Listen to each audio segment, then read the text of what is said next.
is the Situation Room, the only way to start your day. It's clear. Society has built us into silos and put us into standards, even though we come from the same environment. And therefore, we consider the rich the most privileged, and yet it's not always the case. So it also then goes back and asks ourselves, who are we? Yeah.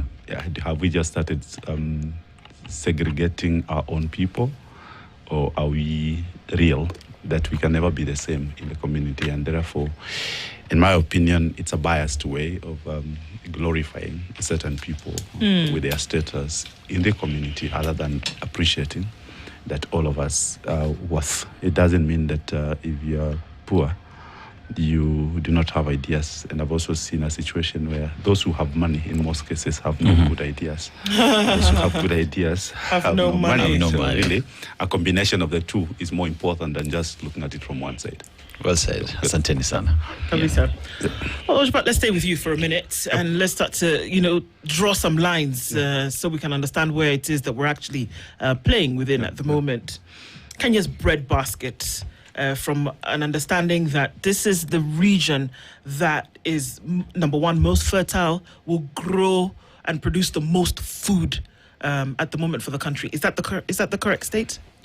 An interesting conversation, and thanks for asking this question. We are a country that is actually rich, but a country that is also careless. A country that does not care about food. We are a country that receives more rain than we need. I have visited certain jurisdictions that receive an equivalent of one downpour in Nairobi for the whole year, and yet they are not hungry. And therefore, the situation at which we are and what I hear about food security, in my opinion, is a mixed grill. One is a perception, and the second thing is a disease that we have grown with because we have always remained careless, because we imagine the next rain season is coming anyway, and therefore we've never planned. And looking at the situation this morning in terms of El Nino, I hear this conversation and I laugh, because then there has never been a situation in Kenya where we are stable. It's either we have too much or we actually have nothing. Kenya receives more rain than we require. What we require is to distribute, is to save the water, is to save whatever we have. And we just have to be clear that certain things need to be fixed so that we do not have to get to this 60 years plus after independence that we do not even have storage. There has never been any situation in Kenya where the country has been stable. There has never been a situation in Kenya where a country has had sufficient food. There's always too much in one area, in some season, and nothing in other seasons. Looking at statistics this month, it is said about 3.4, 3.5 million Kenyans are in dire need of food in this country, where one downpour in Nairobi sweeps houses and homes and takes water to the Indian Ocean, as if we have a contract with the Indian Ocean to supply them with fresh water. So we just have to get serious as a people. And then for me, just again to answer you is the food security for me is not having food in the country. I define food security as availability, accessibility, and affordability. So we may not have it, but we can afford it. And we may have it, but we may not even be able to access it. So we need to look at it from both sides. I have a mixed grill. So from the beginning, from the initial stage, that we are in a unique situation, and we just need to call ourselves to order. That's my take. Emmanuel, when you talk about food systems in the country, it is just not about the harvest season. You know that we now harvested, the silos are full. NCP, that one, NCPB, Food Eco, put it in your granary, right? It is from the inputs that you have. It is in the irrigation it is in the weeding process. It is in the pesticides that we apply. It is in harvesting, storage, and the value addition. That, for me, is what makes a food system that makes sense and that is sustainable, that is available, and is affordable, right? But in Kenya, we only think of grain. Kona mahindi, or we have wheat. That is our food basket. How do we then change for us to have a food system that makes sense for our country to be able to feed, and not just feed, but nutritionally so? No, I think one is we are defining ourselves the wrong way most of the times. So when we think about food security and when we think about food systems, we are looking at big farms. So normally we are thinking in terms of big farms, big production, big bags of grains and all this, but this is not our system. This is not our context. We are a predominantly smallholder context as a country. So let's begin there. So most of our farmers are smallholder farmers. Most of our food is coming from smallholder farmers.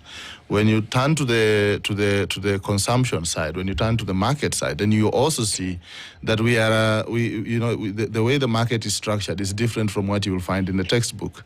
So food comes from the smallholder farmers, sometimes follows the public transport system from, let's say, the indigenous vegetables from Kisii. They land somewhere in Marikiti, also from trucks that drive at night. They land at some point in Marikiti, and then small traders are the ones that then take the food and then deliver it to the last mile so that the consumer can access the food.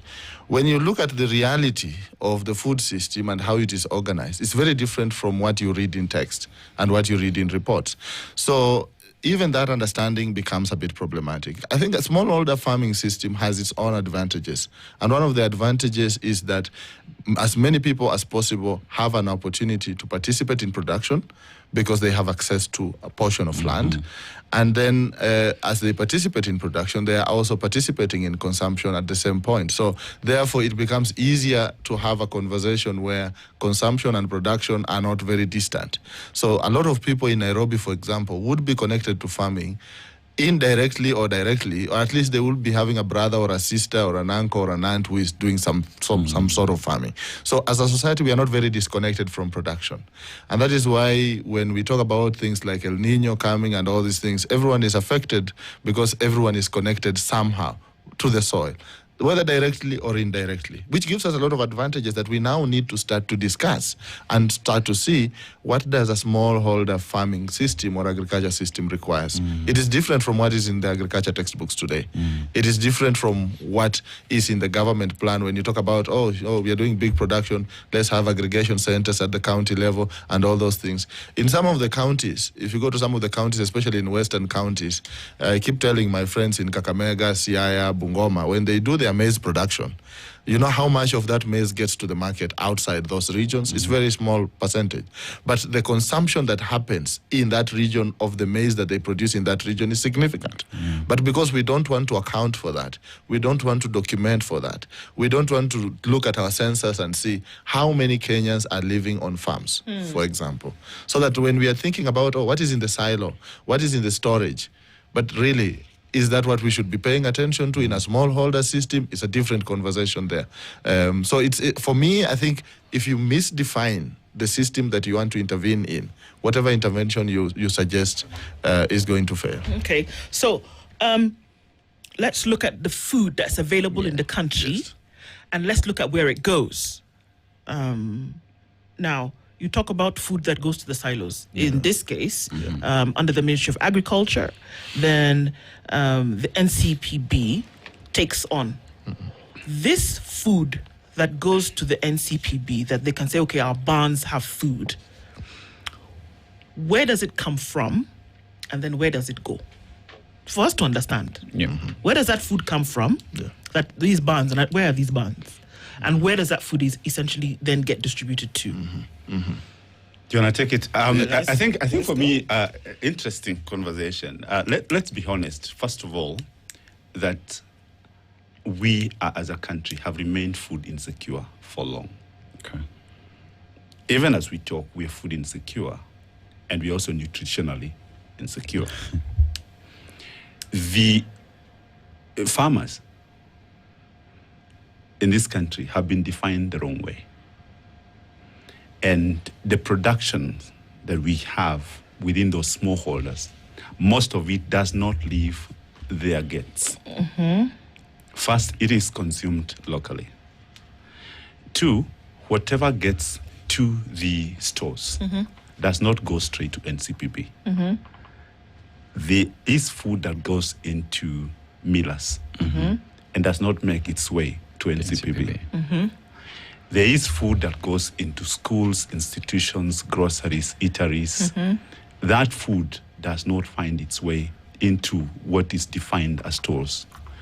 The way it has been in this country, what we define in the store is what is found in NCPB, because we can account, because this money is spent on it by the government of the day. Government buys from farmers. Buys from farmers. Okay. But it's also a bit, it's a bit annoying, let me use the word that the only thing we seem to think about food in Kenya is maize. We consider maize as food and food as maize. We are forgetting that we have sweet potato, we have Irish potato. We call them potatoes now. It used to be Irish now. I don't know whose potatoes it is. We have so many other things that we do that even in terms of buying, there has never been an allocation towards procuring of those indigenous foods by the governments. We have always allocated money to NCPB to buy maize.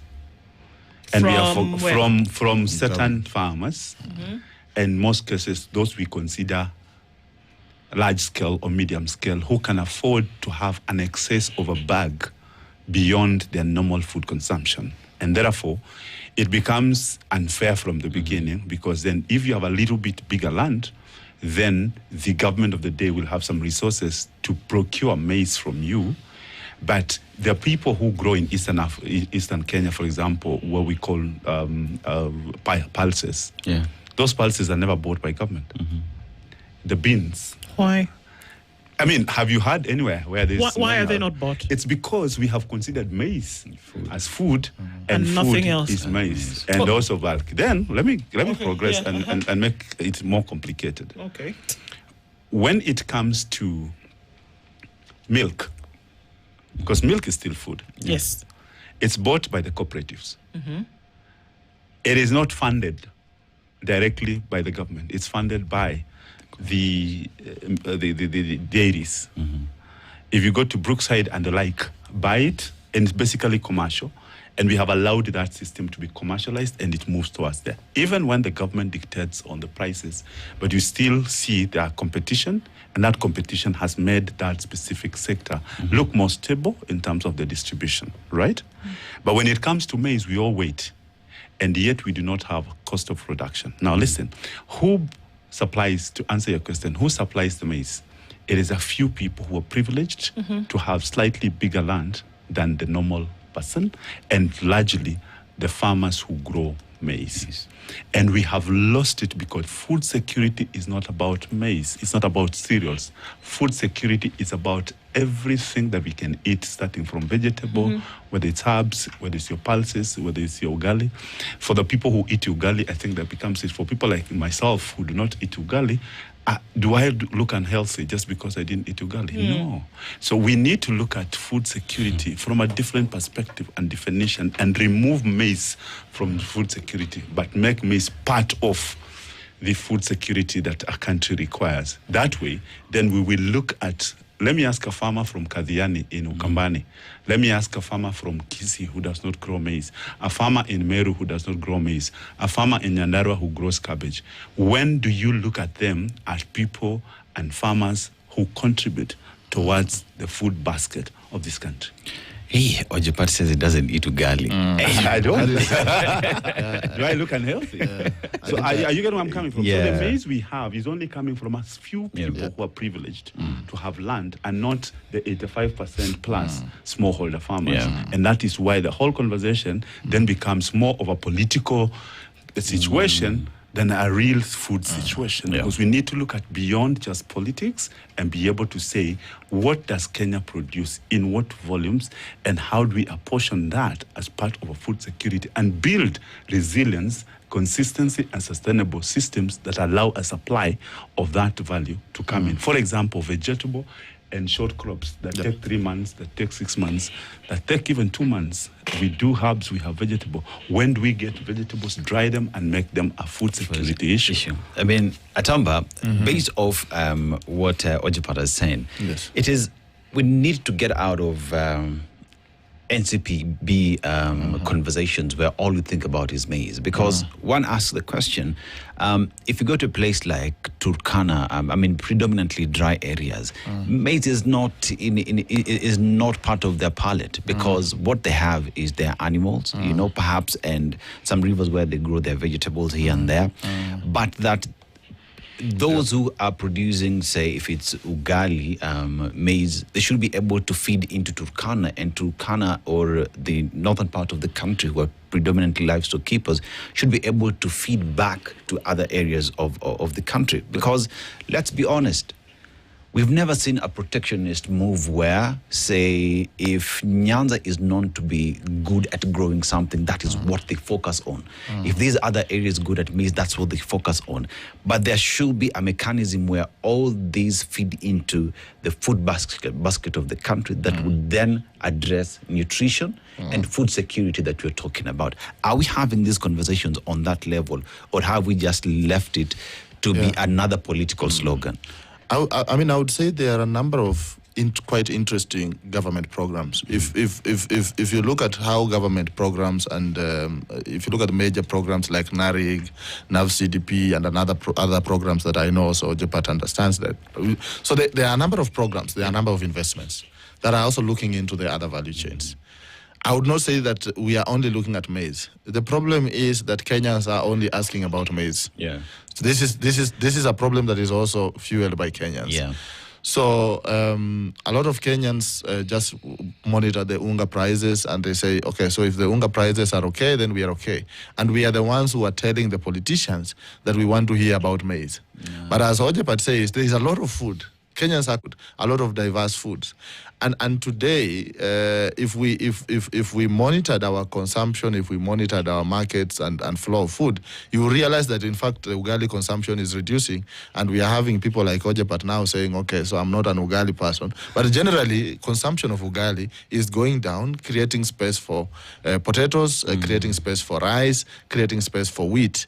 And if you are looking at rice and wheat, for example, and you look at how much we are importing for rice and wheat, then you see that we are not thinking about what people are actually consuming, how much wheat is being consumed, how much rice is being consumed, and the deficit that keeps growing between what is produced locally and what is consumed, at least for these two main starches. Okay. Now, So let me stay with you for a minute, Atamba, because people like what they know. Yes. Yes. That the chances of you liking something else is based heavily on what you know. If you don't know of this other thing, the likelihood of you to push for it then drops significantly. So are we also then saying that this thinning bread basket that we talk about is thinning for maize, and that there's a possibility that there is a variety which is still untapped, for which Kenya would not have a problem reaching food security? Yes. Yes, there is. If we become honest about what we are actually eating as Kenyans, definitely maize is a big part of it, but it is not the only part. It's not even indigenous to Kenya. Yes, so it's not the only part. I mean, in Western Kenya, we can argue it's indigenous, but this is a different debate. You could start to argue. We could be here for a while. But I think the biggest problem is really dealing with the fragility that are in the fragilities that are in the system. So I talked about Kenya being a smallholder context, and what kind of interventions do you need in a smallholder context? What kind of resilience building do you need in a smallholder context? I think these are questions that we are not asking. So, for example, El Nino, which is the discussion that everyone is talking about now, El Nino is a natural event. Yeah. It's a natural occurrence. It's not something that is new. It's not because of climate change. So climate change provides a baseline. If we are talking about a slightly warmer world, it provides a baseline that can actually lead to maybe a more extreme El Nino event. But El Nino in general is an event that we are aware about. We know that El Nino happens, and floods are things that we know. We can even predict. We can create models that predict how often we are expecting floods and things like this. What we have not done is we have not looked at how resilient our farming system is, how resilient our consumers are. Because, for example, as Ojepat is saying, it's also about access. It's not only about production. Yes. And if more and more Kenyans, if more and more households are not able to afford food, then we always will have to come back to this conversation of subsidies, that we will have to subsidize unga at some point if people cannot be able to afford it. But that should not have been the case. If we deal with our income conversation, if we deal our job opportunities conversation, you don't have to subsidize consumption, because then consumption takes care of itself. And when you have a strong consumer base, when you have consumers that actually can afford the value of the food, then they can even afford to pay the farmer more for what they are producing, and therefore the system can work. So we have to move slightly, I think, broader than the discussion of how much is in the store. And maybe also just to say, you know how much maize government buys is only 5% of what is produced. So the government capacity of NCPB is only 2 million bags, by the way, countrywide. So we are producing about over 40 million bags. So when the government says we are buying from farmers, what they are talking about is 5% of what we produce. And yet we are not having strong conversations about how much of this grain will then be bought by the different companies from the millers to go into livestock feeds, or what is being eaten by consumed by people. So there are a lot of discussions that are not happening. And I think the only thing I can say is that we need to really go deeper and understand the system better, so that even as we talk about, there's a risk that is coming in our direction, we are vulnerable. How vulnerable are we? And how do we make sure that we are building the capacity of our communities to respond to externalities? Because risks will come, shocks will come. It's a question of how ready are we? Let's take a break and then we'll go deeper, because, I mean, if we're having the conversation, why not do it now? And look at some of the things that we're talking about here, whereby perhaps we've had the instances where we say, is it time to start having a different food conversation? Because if we say that Kenya is at risk, then why do we insist on the thing that is not going to continue in terms of sustainability? All right, let's continue with our conversation when we come back from this. This is Room, the only way to start your day. Been told El Nino is coming. The weatherman has done the work, and their people, they've told us what it is, and they've even told us when most likely this is coming. The question is, what are we doing in terms of mopping out, first of all, getting statistics or exactly what do we have. We've had instances of people holding food, maize stocks in Rift Valley, for example, Northeast, not Rift particularly, where we are told there's a lot of food, maize in stores. So have we really ascertained how much we have and who is having this data? And if this maize is not in PCPB, how much of this is in people's stores? Because I come from a family, for example, whenever we grew something, our millet, it will go into a granary right in the home. Have we taken stock of that happens in the villages and get to know that every village is secure? And say, what is excess? And how do we get that excess taken to a place where there's no sufficient supply? And in that case, who is funding it? Are we funding it by ourselves, like those of us who are in Nairobi?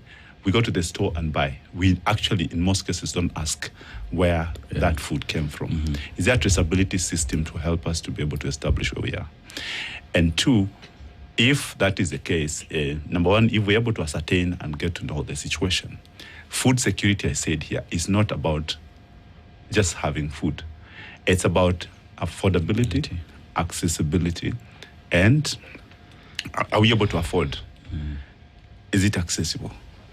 And is it available? Is it available in country or out of country? Is it accessible, even if it's available? So if we're able to address the accessibility, availability, and affordability, then the very reason why we import rice and wheat into this country is because it's not available here, but we can access it from elsewhere. Yeah. We need, at this point in time, to find those government agencies, particularly that are charged with the responsibility of looking at food security, in this case, AFA and the Ministry of Agriculture, to already tell us this is how it looks. This is the stock available. This is where we are. And then get into this conversation of saying, if this is what we have in terms of maize. By the way, let me tell you that statistics show, Atamba, you may want to confirm this to me, that a human being can eat at least an average of 1 bag of maize per year. Yeah. So that's the way you measure. Just 1 bag per person per year of maize. So if we are talking about food security and we are 55 million, so we need to be talking about, assuming everybody eats maize, so we need 55 million bags of maize to sort us out when it comes to maize. What do we talk about? Beans, peas, and the veg, and the rest of the products. So we need to look at that distribution. At the moment, it's very annoying that we're having this conversation and we have no data. And even if there's data, it's not credible enough for us to be able to bank. So wait, I'm sorry. Allow me. I'm sorry. Please do it. Go ahead. Just for it's a conversation. It's just for clarification. Yes. So at the moment, we have a Ministry of Agriculture. Surprise. Do we know? I mean, you said we have no data. So you're saying that we don't know how much food Kenya is actually producing on the year to feed its people? From where I sit, yes. We don't know. We know how much maize. Okay. So because all the conversations about maize, rice, wheat. Okay. There's no conversation about veg. There's no conversation about beans. There's no conversation about milk or milk or something. There's a conversation about maize. Meat, okay. Meat. We have a conversation around about a single item called maize. And an added of wheat and rice, which are basically all of them are. And one side is. So even this maize, is there enough for these 55 million bags per year? No. I do not believe in it. It's not. It's not there. It's not. And I think, there are quite a number of people who have tried to come up with technologies to even use like aerial images to predict the crop health and therefore the productivity per year. But these things have not been rolled out. So even what you get from government is an estimate. Even what you get from government is an estimate. And this estimate is coming from, how many bags have been taken through the subsidy program, how much seed has been bought, and how much land is under the crop. It's an estimate. But I think it is very difficult to tell exactly how much food is available and where it is. I will not go into that conversation because it's very difficult to tell. For the reason that it's very difficult to tell exactly how much food we have. Because remember again, we don't eat as a country. Wewe unakula kwako, wewe unakula kwake, mimi nakula kwangu. We don't eat as a country. So we don't have a big dinner table where we say, Kenyans, now let's come and eat. And this is a big mistake that we always have when you talk about food security, because not every person is vulnerable to the same extent. Not every person is affected by different shocks to the same extent. So I'm more concerned on the question of understanding, one, what are our vulnerabilities, which areas are fragile, which areas are livelihoods affected when we have extreme, for example, events like an extreme El Nino event where we have floods and things like this. Who is vulnerable? Okay? Then what systems do we need to put in place to reach the vulnerable?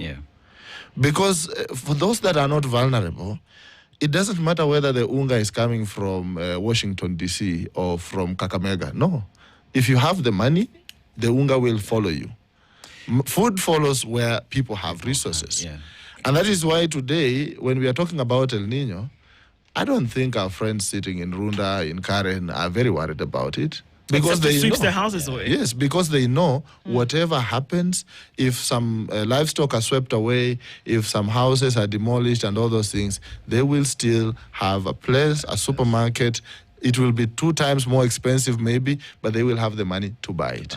So the conversation I want us to have is really coming from the point of in the event of a situation like El Nino, I mean, it is still a possibility. What is being discussed is a possibility. It has not been fully confirmed that we are actually going to have an El Nino event. The highest projections I've seen from some key actors is 70-80%. So there is still a chance that maybe we'll not have this event. But there are already other weather events that are happening, weather situations that are happening. For example, if you go to the North Rift today, for the last about 6 weeks, it has not rained.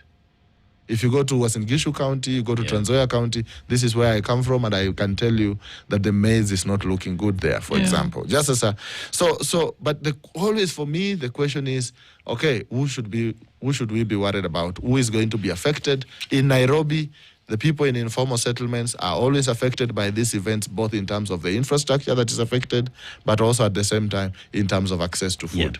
I want to bring in Ojepat, because I've had a conversation with him before and I think he's just forgotten about it. But there's a time we're having a conversation about Matonge, Matonge market. Yeah. And we're talking about the ecosystem that has been created, that they're able to import food at an affordable price. And there is the element of tracking of this food from the source to the end consumer, and you're able to say this cow was slaughtered, say in the Congo, it was shipped, it is here in this market. You're able to trace all that. We're talking about a country that imports almost everything, but the food is available, it is accessible, it is affordable, and there is intention in ensuring that nutritional value of the same has been received. We're having this conversation with former Ambassador Bitange Ndemu. What have they done to ensure that they have food that makes sense to them, as opposed to us, who we have all the rain there is, we have all the land there is, but you're not taking advantage of the same? Thanks for all this, and that's why I started by saying it's an unfortunate situation that we are sitting here without statistics of every single thing that we grow that contributes to what I consider food security. And we're biased, and we have been put in this situation much more from a political situation. I sit working for the horticulture industry, for example, the fresh produce industry. And I can tell you for free, the people who grow flowers, they already know when their flower will be in the market next year or next month. We know how long it takes for us to push our avocado out of Kenya to a certain destination, the number of days and the volumes. We know predictably this is what we expect. It is driven by the market statistics. And I wanted to just go back to what Atamba said. When you look at what government gives us in terms of statistics, I don't know when last you got the real-time data. You're always told by the year 2024. I think that's a lot of validation that's going on today, and we're into 2026.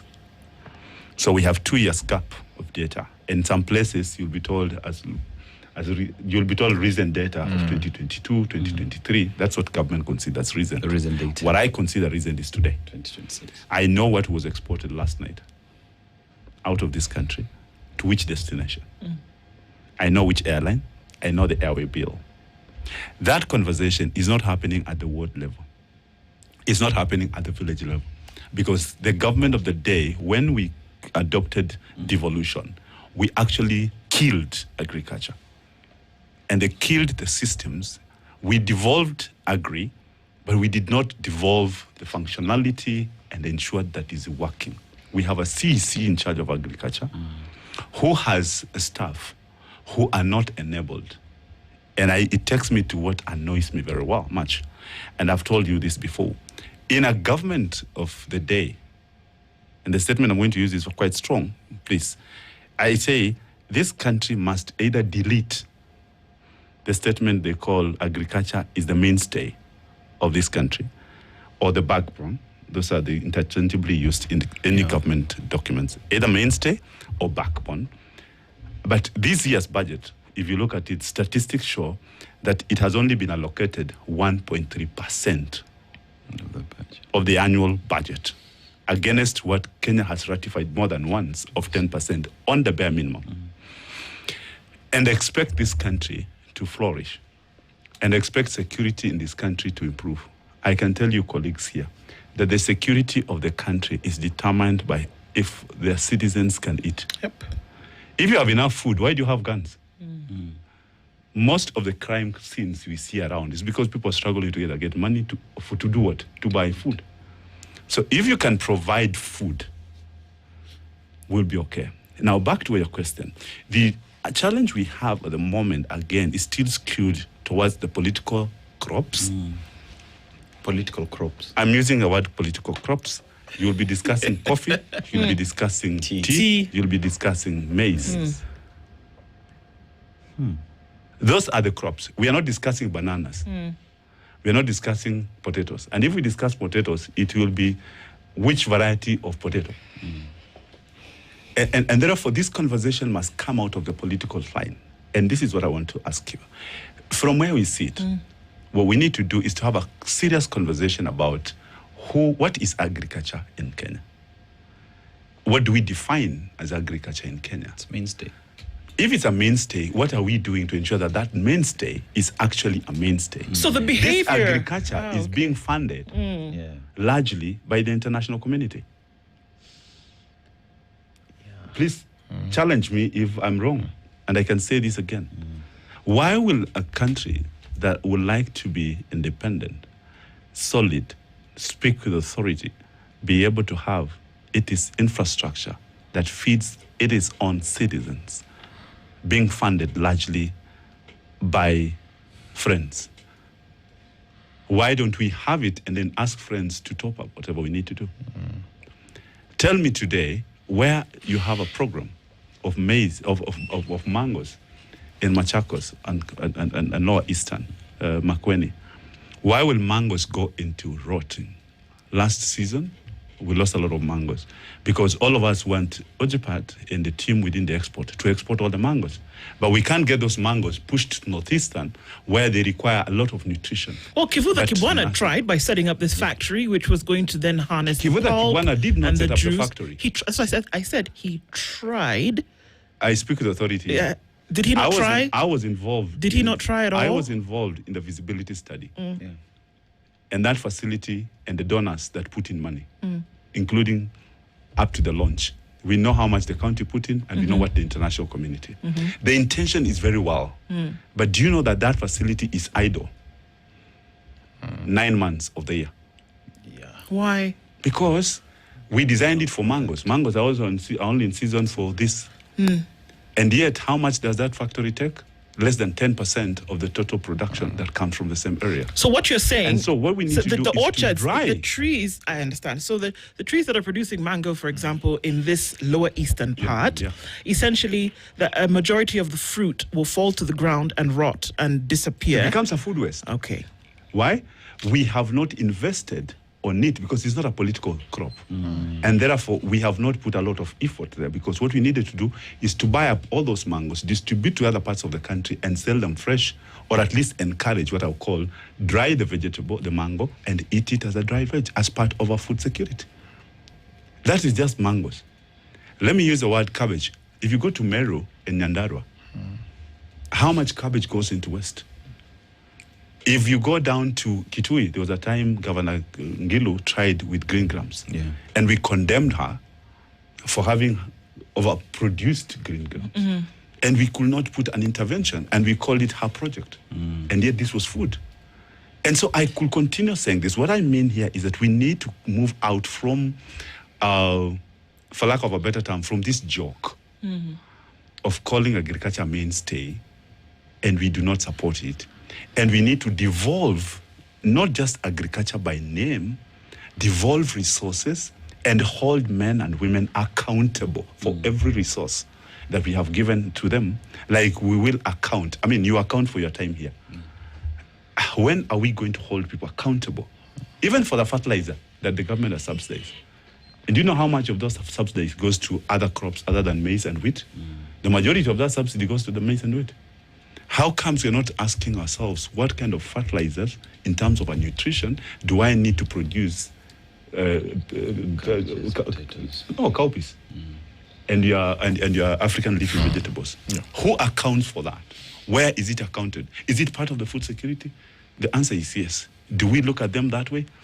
For now, no, because it's not politically motivated. So is there, Atamba, any validity or authenticity in raising the alarm about Kenya not being food secure or maybe a thinning bread basket when you have actually not looked at the options that are actually available in the country?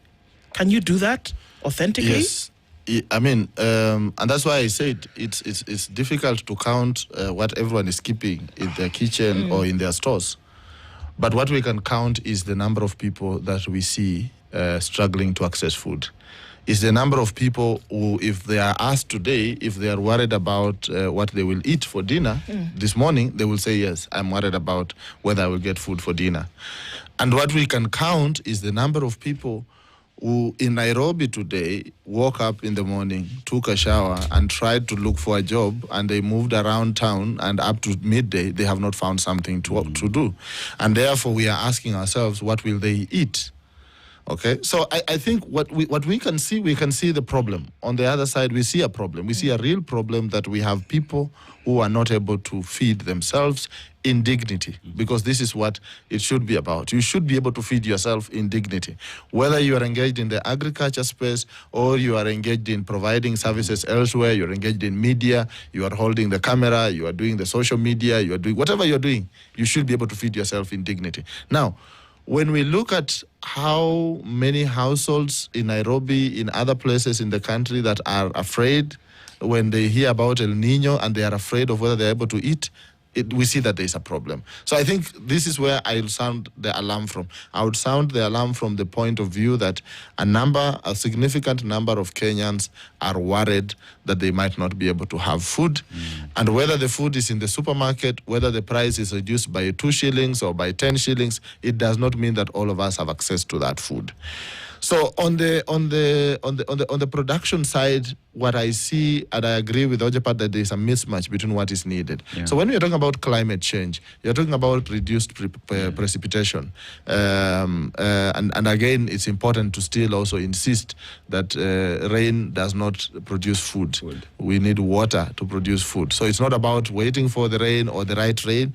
I think also if our farmers are enabled to have access to good technology, there's a lot of technologies that are available today. I'm a farmer myself, and I think what benefits the farming ecosystem is to even have basic technology for solar irrigation, for example, things like this that can make farming possible even in a difficult climatic condition. Indeed. So I think those are the conversations that we need to have. Yeah. And I think that we need to continue pushing them, because it's clear that there's something that can actually be done. This is not a situation whereby you're saying, well, throw our hands up in the air and all hope is lost. No. And that we need to entrench these conversations really quickly. 10 seconds. Yeah, I just wanted to say this. Number one, it's not about pushing. The leadership in this country must change. First, go back to what we have signed and give agriculture the budget. 2, I am asking the MPs, they go back to Parliament because they're the ones who appropriate resources that we have, and really ask ourselves, how do they appropriate the monies? For the people who are dealing with devolution, because that's where agri is being done, can we ensure that the right resources are channeled? And for the people in the private sector, for example, we're exporting. Do you know we don't rely on statistics on rain, but what we're doing is just ensuring that things work. So truth of the matter is that we are in a situation where it's very unpredictable, it's very emotional, it's more political, other than looking at facts. I think we need to separate the emotional political statements, alarmist statements, and get back to facts with data and statistics, real-time data. And you can invite us back here again and have this sober conversation so that we can hold those people accountable. I wish I could be sitting here with the Minister for Agriculture or the PS and sitting here with the Parliament for them to be able to tell us as parliamentarians what are they appropriating, and for the executive, how do they allocate those resources? And for county governments, what are they doing? That's probably who will be invited next time. Of course, in addition to yourselves, Emmanuel Atamba is a Program Director, Food Systems Transformation, TMG Research, as well as Okisegere Ojepat is the President and CEO of Fresh Produce Consortium of Kenya. Gentlemen, thank you for being with us this morning. Thank you for having us. Santani Sana, 9:01. This is the Situation Room. The